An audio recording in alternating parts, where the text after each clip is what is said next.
everyone, my name is Tori, this is Noble Life, and welcome back to my channel. Today I have some romances that I think that you could just binge. Once you sit down and start reading these books, you are not going to want to stop. They're relatively on the shorter side, obviously, which means you can read them in one sitting. So many things happen in these romances that you just don't want to put them down, and most of, if not all of these, I read within like 24 hours. Like anything that pulled me away from these books, I was so irritated with. Like I just wanted to keep reading them, okay? Before we dive into the books that I have to talk about for today's video, I want to thank the sponsor of today's video, and that is LJ Evans. She has a brand new book out that's called After All the Wreckage. This is a romantic suspense book, and it follows two people who have been friends when they're younger, like in their teens, and now that they're adults, she walks into his bar and he is kind of stunned to see her again, obviously, and their relationship develops throughout the book. Gage, who's our main male character, you see he's basically a single parent taking care of his two younger siblings.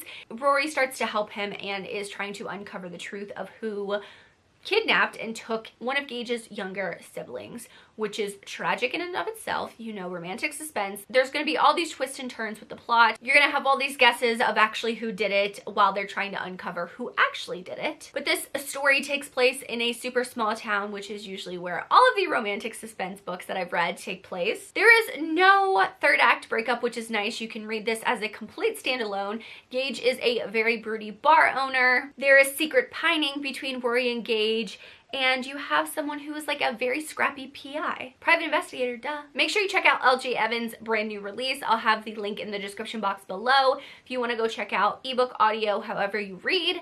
Link is in the description box below. With all that being said, let's go ahead and dive into the books that I think that you could also read in just one sitting. Binge it. You can't put them down, okay? The first one I want to talk about is Scoring the Player by Rebecca Jinchak. So technically, this is the third book in the Campus Wallflower series by Rebecca Jinchak, and this book is one of my absolute favorites in the story. I love Felix and Dahlia's story so freaking much. I was obsessed with them. I listened to this audiobook like in one sitting, in one day while I was working or doing things. I could not put this book down. It is fake dating, which is something that always isn't my favorite. When Dahlia is filmed at a party talking about how she would climb Felix like a tree and that she would love to like get him in bed and all this stuff like that, she doesn't know she's being filmed, but if you know Dahlia, you see her at the beginning of the book. She is this very timid and quiet wallflower, hence the title of the series, and she would never be caught dead talking about someone like that, but she's talking to one of her best friends, so she doesn't think anyone's filming her. And when this video goes viral across campus,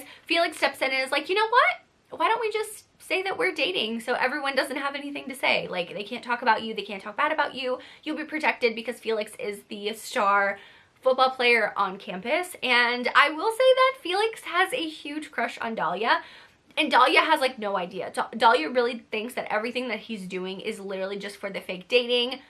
It is so swoon-worthy. It is so sweet. They have these such sweet moments in her dorm or in her room, in his room, and it's just super sweet. Felix is, while he is this like star quarterback football player, he has this like super soft side for Dahlia, and you see that come out, and I just devoured this romance. It was so sweet. It was so adorable. I could not get enough of this book when I read it. Another book I want to talk about is The Worst Kept Secret by QB Tyler. So QB Tyler is known for her forbidden, for her taboo, and this one is all of that and more. Our female character Avery, you see that she has had this crush on her best friend's dad, Theo, for a while now. She is now back after graduating college. She's celebrating at her parents' house, and Theo, who lives next door to her parents, comes over to celebrate with her, and they basically pick right back up. He's like, I literally can't stay away from her. There is a lot of sneaking around. There is a lot of we can't tell, not only her parents, who he literally goes golfing with her dad all the time, so it's like a dad's best friend as well as a best friend's dad. Like, it is like all wrapped up with all of these different secrets that they have to keep from a lot of people in their life. And it's hard. Like, you see them really go through it, and when their relationship finally comes out, things explode. A lot of people are mad, a lot of people have feelings, And it was so easy to just dive into this forbidden romance and not want to come out of it, because you want to see how Avery and Theo have their happily ever after. I personally enjoyed it. I loved it. Of course, QB Tyler writes spice like no other. She's like a spice queen, forbidden, taboo queen. I call her all of those things. So if you just want a forbidden, taboo romance that you can just dive into and not come out of for a little while, definitely check out this book. Like I said, QB Tyler's books are relatively on the short side. This is around 200 pages. Most of the ones I have are on the shorter side. So yeah, this is one that I would highly recommend to a lot of people if you like more spicier romances. If you are looking for a mafia romance, a darker mafia romance that you're just gonna be like, I cannot stop reading this book, Dom by S.J. Tilley. Well, this is the third book in the Alliance series. I read this book first in the series, and I do not feel confused. I'm going back and reading the other books. Don't feel confused at all. All of these books follow the heads of the Alliance. Basically, they make up the Alliance. So Dom is one of the heads. You see that he meets our female character at the airport, and she's like, oh my god, he's so hot. He's like, you know, he's a mafia boss. Well, she doesn't know that he's a mafia boss, but he's a billionaire. You can tell he has a lot of money. He wants to buy her a new bag because he bumps into her and breaks her backpack and all this stuff like that. And, you know, he upgrades her to first class so they're on the same flight together and all of these things. And then next thing you know, she's married to him. And she's like, I do not know what's going on. When I tell you, when I got through about 30% of this book, when certain things come out about Dominic, my jaw dropped on the floor. I was not expecting it. This book has like branding. He brands her with his name in a way that I was not expecting. I enjoyed. It was so good. But she also is a very fun character to read. This was just an all-consuming book that I could not put down once I got to that part. I was like, there's no way. I have to know the motives behind this guy's, I have to know like what's going on inside this guy's head. I have to know what he's about. I have to know everything about him. It was the best time that I had in a really long time reading this mafia romance. I read it last year. I'm all in that mafia romance era, so if you have any mafia romances for me, please let me know, but I really love this one. It was so fun. This is on the longer side, but I promise you it's worth the read. So worth the read. The next book I have is Unsteady by Peyton Corinne. This was one of my favorite books of 2023, and this is a hockey romance and a figure skater romance, so both of them have ice time. That's actually how they meet. Our female character, she sees Reese, our main male character, having a panic attack on the ice. Now, you see in the prologue that he took a really bad hit on the ice, and that he had like a really bad concussion. His vision went out, and he's suffering basically PTSD from that, now trying to get back on the ice for the season. And you see he's struggling so hard with that. But also our female character, she is Sadie. She's also struggling with a lot at home. She's balancing a lot. This is just a very emotional romance, like an emotional romance that you don't want to put down in that way. Not like, oh my god, fast paced, blah, blah, blah, blah. This is just one of those books that was just so emotional that I could not put down, could not stop reading. I want to say I read it like within the weekend. It was just all consuming. So I always say that if you love Binding and Keeping 13, that you're going to love this book. It gives me very much the same vibes. Just the characters are a little bit older. They're in college. And Reese and Sadie's relationship is all consuming, all amazing. One of my favorite romances that I read. And this is her debut book. This was her first book that she published. So I was very shocked when I read that. The next book I have is Killers and Monsters by Cleo Evans. So I'm someone who sometimes a good paranormal romance is just perfect for me. It makes the read absolutely amazing. And this book is an MMF. It's just a polyamorous relationship between all of them, where we have our female character who is the daughter of a mob boss. She is set to be married off to another mob boss, and that mob boss is actually a dragon shifter, okay? Yes, a dragon shifter. There are dragon shifter sex scenes that was very interesting to read, okay? And then on top of that, you see that she has a little bit of a romance with her bodyguard, and her bodyguard is the only person that's able to come with her. So you see that the book opens up, they get married, and then 10 years later, he's finally like, the dragon shifter is finally like, oh, maybe I should go like see what my wife's up to.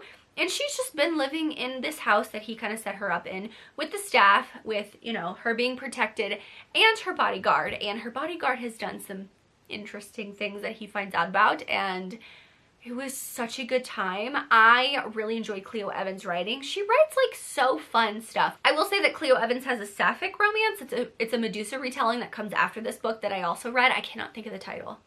It's like, I can't think of the title, but that one was also fun. But out of the two, this one was my favorite. It was very fast paced. I love the mafia aspect. I love that he was a dragon shifter. It was so fun. I could not put that book down. Literally could not put that book down. Speaking of dragon shifters, Twilight of Embers by Tessa Hale. I've been talking about this book a lot, but I just had the best time. It was so fun reading this book. I'm not someone who loves why choose, but in this book, Hayden, our female character, has five fated mates that are supposed to be bonded to her. 2 of them do not like her. This book ends on a cliffhanger because it is a first in a trilogy, but it is a fast pace that once you see that Hayden starts going to the university, and she's just trying to like do her classes and have a job, and she has like, and then all of a sudden all of these 5 guys kind of like bombard her and like want to protect her and want to take care of her. She doesn't know that they're dragon shifters until towards the end of the book. There's like a kind of epic fight scene, I would say, with all of them being dragons. It was very fun to read. The audiobook was amazing. I listened to it in one day. I just wanted to cuddle up on the couch and listen and read along with it.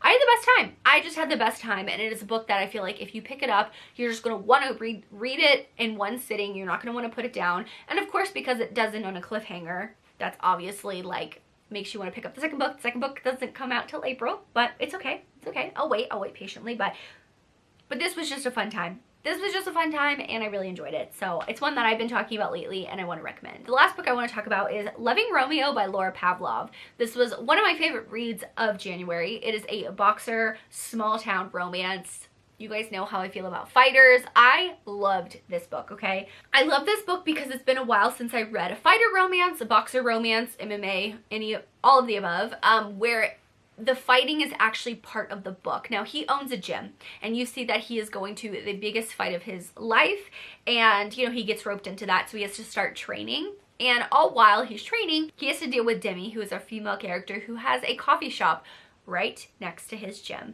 And he hates her for reasons that are valid. I would say they're valid. But he just thinks that she's a spoiled princess because she comes from one of the richest families in their small town. And he just thinks that like she's had everything handed to him, but she is completely the opposite of what he thinks she is. And I had the best time with this book. I listened to it in one day when it came out. I got the audiobook as soon as it was released, and I listened to it, and I did not stop reading it. There's a lot of other things that are in this book that I loved. I always talk about the found family with this book, and that was also very, very good. I also talk about how there's this undercurrent of suspense of what's happening, who's doing all this, who's terrorizing Demi and Romeo at the same time, and there's some other kind of stuff with her family and her brother that kind of ties into the book, where it just makes it to where you just don't want to put it down. You just want to keep reading, and you can't stop reading. So those are all the books where I think that you should just absolutely binge them.